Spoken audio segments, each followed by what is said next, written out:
After some very warm temperatures last week, we'll finally see some cooler conditions for the weekend, back to seasonable conditions into the 60s. But next week, we will warm back up again. More details in your forecast coming right up. Now on Good Morning Augusta, street fighting struck. Wjbf News Channel 6.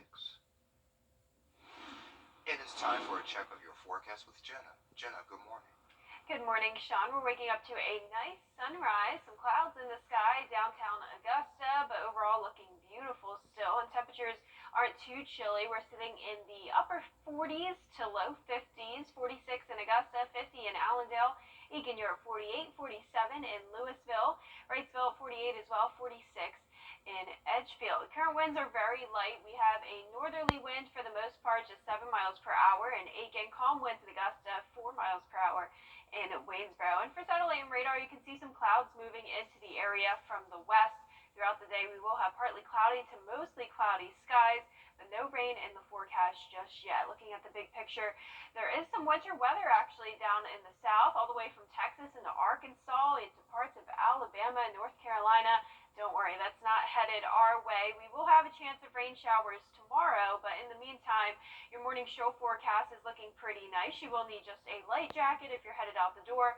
We're going to be seeing upper 50s later on this morning, 60 degrees by 11 a.m. So it will be a cooler weekend. We're saying goodbye to those 80-degree temperatures for now. It was a very warm week last week. So we're going back to around average conditions for this time of year in the 60s. Tomorrow, as I mentioned, we will have some showers, and that'll keep temperatures pretty cool as well as we go into the start of next week. But by the middle of the week, back into those 70s and maybe even 80 degrees once again. More details on your forecast and your futurecast for tomorrow coming up, but back to you, Sean. All right, Jenna, thank you. There's now new guidance from the CDC for masking and other restrictions. The agency now says that nearly 70% of Americans live in places where healthy people can stop wearing masks. The CDC also outlined new criteria for monitoring the status of the virus. It will now divide counties by low, medium, and high categories.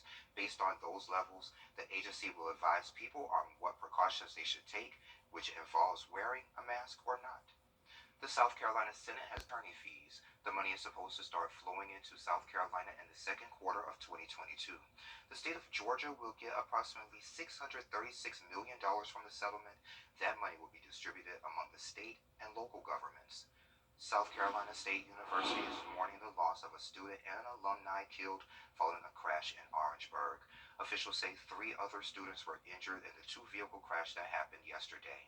Zaleria Simpson and Ramia Riley died as a result of the injuries. That crash remains under investigation. The Washington County Sheriff's Office is helping people with a criminal record get a fresh start. The expungement workshop is happening today, starting at 9 o'clock at the Sheriff's Office. They can only assist those with arrest in Washington County. We have those details on our website and mobile app. Many people have laced up their shoes and are about to start running in the Augusta Half Marathon 10K 5K. The event will start at 7:15 a.m. and will end at the Augusta Common at 10:30. There will be traffic impacts in and around downtown Augusta, Old Town, AU Medical District, Somerville, Lakemont, Lake Olmsted, and the Augusta Canal. Don't worry, we have all the information on our website. The Richmond County Sheriff's Office will reopen the intersections as soon as the last runner has passed. Today is the first day of the Battle of Others to help feed and shelter someone tonight.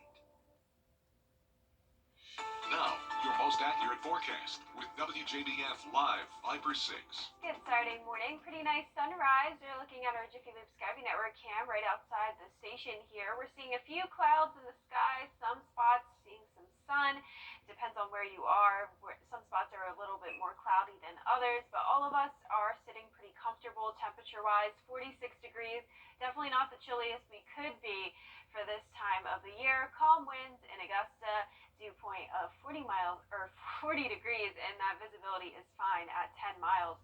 Around the CSRA, you can see a mix of mid 40s into the low 50s, a little bit warmer the further south you go. 51 in Sylvania, 53 in Bamberg, 45 in Washington, only 44 in Crawfordville. So we had some very warm days last week, so believe it or not, we're actually 13 degrees cooler this morning than we were yesterday morning in Augusta, 17 degrees cooler in Evans. So we've had some very, very warm mornings. So I guess compared to that, it could feel pretty chilly outside, but at least you don't have to bundle up super hard.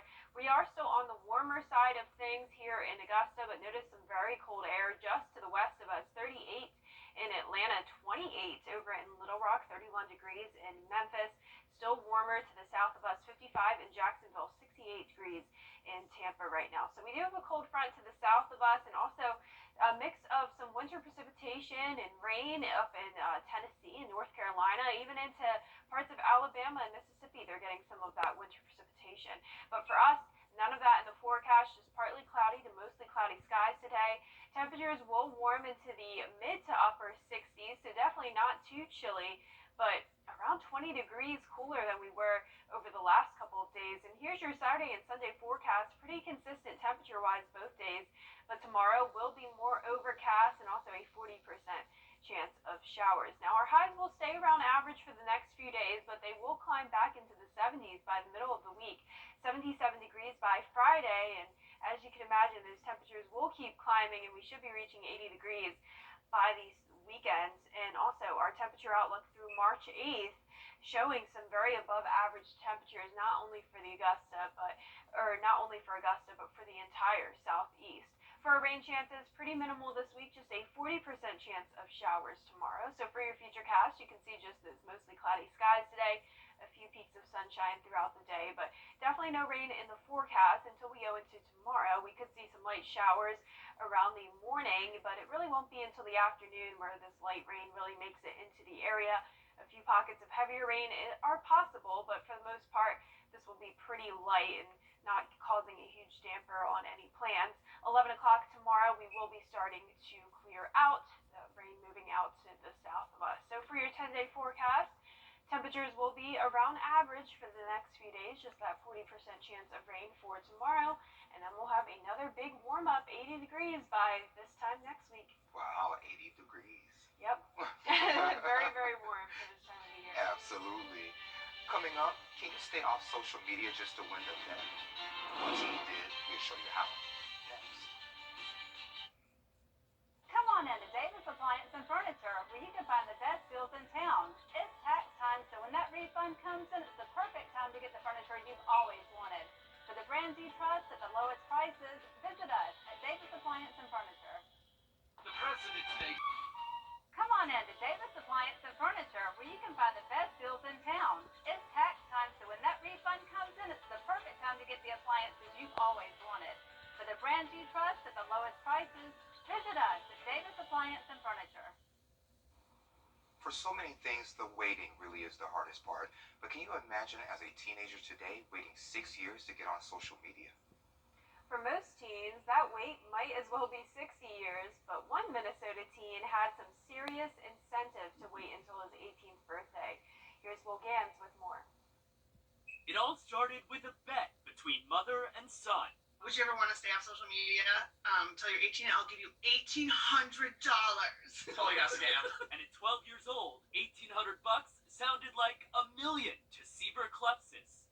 I was just like, oh, sweet, I'll get a new car, and I'll be all set up for a nice little house. So he took the deal, an idea that had come to mom Lorna after seeing Sieber's older sister's deal with social media. And so the 18 for 18 challenge was born. If Sieber could last 6 years without social media, mom would have to pay up. I was like, I don't need it, so I was like, I can do it. And I said, this is just a bet. If you decide you want social media, you can get it. Sieber had a phone, just no social media, swapping the gram for good grades and TikTok for three-pointers. He's a good student and a good athlete. I think he invested that time into those things. I think it shows. Although when it comes to meme culture, viral videos, and trends, So sometimes I just roll with it, like I just pretend like I was knew what was going on. but when Sieber turned 18 this week, all of that changed. The high school senior is now on Snapchat and Instagram, where his bio reads, "I'm new here. Be nice to me." No, seriously, I feel like a senior citizen. Sieber's still getting his Snapchat sea leg, so to speak. There's definitely a learning curve. I think eventually His sister helped him. I'll figure it out. Yeah, it's Sister just helped game him clutch. with Yeah. his first post. Mom sharing the results of Sieber's 18 for 18 challenge, where else? On Facebook, saying it's the best money she's ever spent. Now that he's old enough to realize that $1,800 probably won't buy him a new car and a down payment on a house, I asked what Sievert wants to do with his winnings. He says he'll probably spend it on a new TV for his dorm room when he goes to college in the fall. Will Gans, ABC News, New York. Well, good for him. I tip my hat off to him because I couldn't do it. No, as someone who got social media at 12 years old, I couldn't imagine. Really? Wow. Yeah, When yeah, I I was was 12, on we didn't Instagram. have social media. Yep, I got a Facebook at 10, I think. Wow. No MySpace. MySpace was before Yeah. my time. Wow. Instagram at 13. Crazy. So I really am old. Thanks a No, lot, Jenna. I'm not saying that. Yes, you are. Well, coming up on Good Morning Augusta, troops from Georgia getting ready to go overseas as the Russian invasion of Ukraine continues. More details next. But first, let's head to New York, where Eva Pilgrim is standing by.